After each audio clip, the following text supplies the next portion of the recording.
greatness that night. It's about the fight. It ain't about the champion. It's about the fight. That's all I care about, the fight. But Kenny Ellis said was, look, man, we're not falling for the banana in the tailpipe.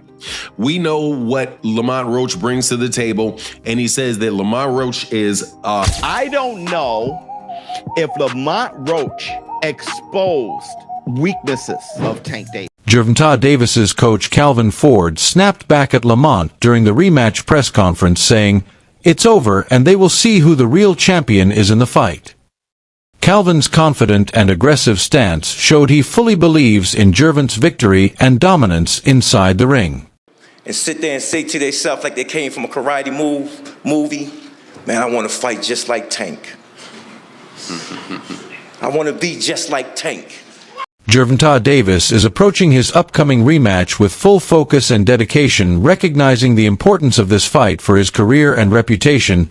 He has left no stone unturned in his training regimen. Every session is meticulously planned to improve his physical condition and sharpen his technical skills. This time Davis is committed to avoiding past errors and stepping into the ring as a more prepared and formidable opponent. His team is leaving nothing to chance, understanding that this bout is critical for re-establishing his dominance in the sport. One of the best trainers in boxing, second guy in the corner, is responsible for a lot of the real tactical decisions and tactical analysis that goes on in Gervonta Davis's corner. So you have Coach Calvin, and Coach Calvin is the head trainer, and you have Coach Kenny, who really specializes on preparing game plans specifically for opponents. So to have him talk about what's going on with Lamont Roach, I thought was interesting and insightful, because what he said was that, one, he's not falling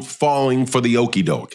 When Mill City asked him, hey, what do you think about the fact that, that Lamont Roach was seen at a basketball game chugging a beer? And I would have added to the question that you see Lamont Roach out giving a bunch of interviews, doing the interview circuit, right? Kind of being a little bit out of character leading into the rematch. Do you think, and this is what Mill City asked, do you think that is something you guys are taking in consideration in preparation for the fight? And what Kenny Ellis said was, look, man, we're not falling. The reunion with Coach Calvin Ford has revitalized Davis's training environment. Their long-standing relationship is built on trust, respect, and a deep understanding of Davis's style and mindset. Calvin Ford has played an essential role throughout Davis's rise in boxing, molding his natural talent into a refined, aggressive, and tactical fighter. This renewed partnership brings a blend of emotional motivation and tactical sharpness, fueling Davis's confidence and ensuring that every aspect of his preparation is aligned with his championship goals. Match. Do you think, and this is what Mill City asked, do you think that is something you guys are taking in consideration in preparation for the fight? And what Kenny Ellis said was, look, man, we're not falling for the banana in the tailpipe. We know what Lamont Roach brings to the table, and he says that Lamont Roach is we're not believing that he's out there drinking or blowing up a bunch of weight and all of that. He says what most people say: hey, we're going to prepare for the best version of Lamont Roach that is going to, that'll come for us. But the way that he saw the fight coming out was he said he sees it like the fight before, a lot of really crisp shots landing. And the fight is going to be similar, but hey, the fight at the same time is going to be very different. Now, I just happen to have a very good friend named Phoenix the Assassin who breaks down fights for me. He's a trainer, got a world-class eye for fights. And what he speculated should be the difference between the first fight and the second fight for Gervonta is that Gervonta is going to need to spend a lot more time fighting on the outside and scoring points for a longer period of time on the outside, and then making sure that, and basically forcing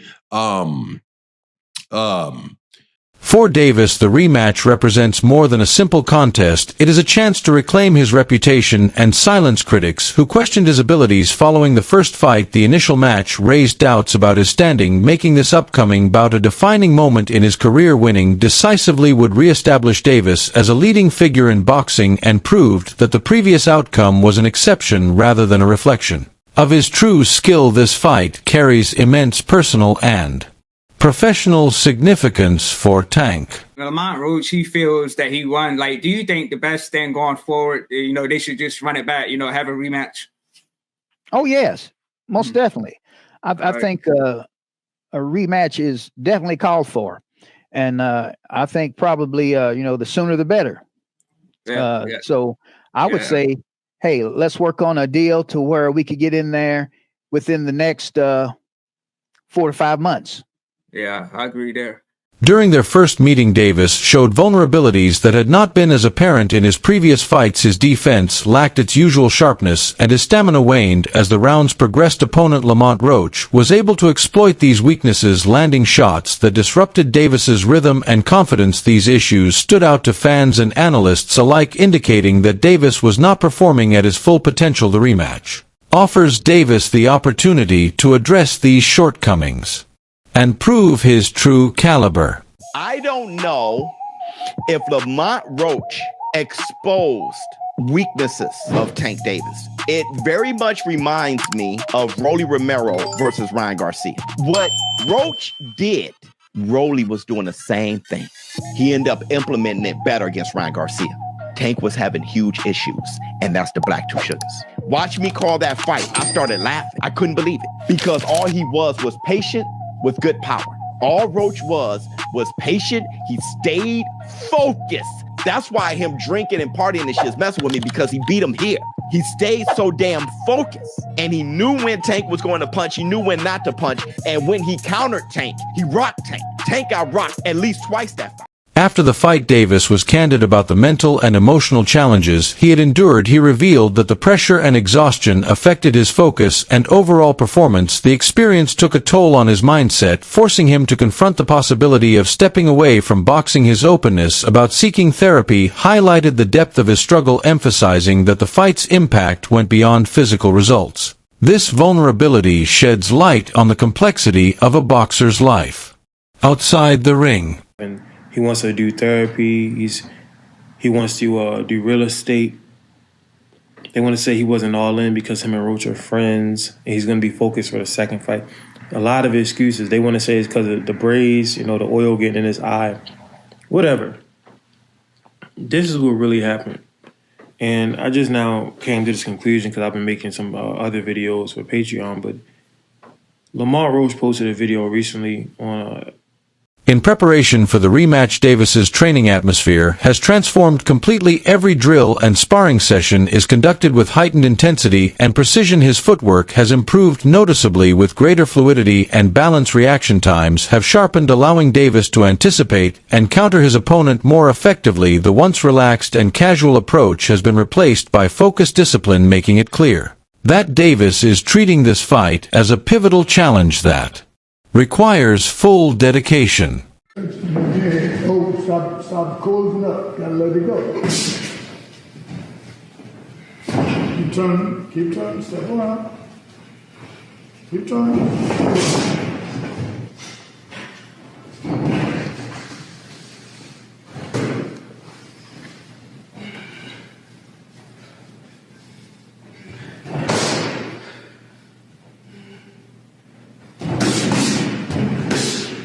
The stakes in this fight extend well beyond titles or rankings. The initial draw left Davis's pride wounded and cast doubt on his legacy within the boxing community. This personal setback has fueled a deep desire for redemption and validation. Davis's motivation now stems from a need to prove his worth and reclaim his place among the elite. The rematch is a battle for respect, identity, and honor, making it a highly charged encounter driven by personal conviction. We gotta talk about it. So Tank officially came out and says that he wants to put this rematch as early as May. Now, if that were to happen, Lamont Roach gets a second time to prove himself. Now, in my personal opinion, his stock has already risen. He is already notable. The fact that he went toe to toe with Tank on a decision that ended in a draw, whether he loses this second fight or not won't even matter. Because he's directly in line to go against the Keyshawn Davis, the Shakur Stevensons, and etc., the Devin Haneys, and etc. I can see him moving up and going against a Devin Haney or Ryan Garcia or somebody like that. So many people to fight. Lamont Roach has definitely proven himself. But let's talk about something else. And that is the hairstylist situation. In my humble opinion, I believe she should have been quiet. As a hairstylist, there was nothing for you to say. There was nothing for you to say. No fan in boxing was going to look at that and be like, I don't want her to braid my hair. No one would have said that. But she hurt herself when she came out and publicly made multiple claims on all these receipts that no one needed, no one asked for, saying, oh, this had no grease or oil in it. No one cares. No one cares. Nobody even believes it.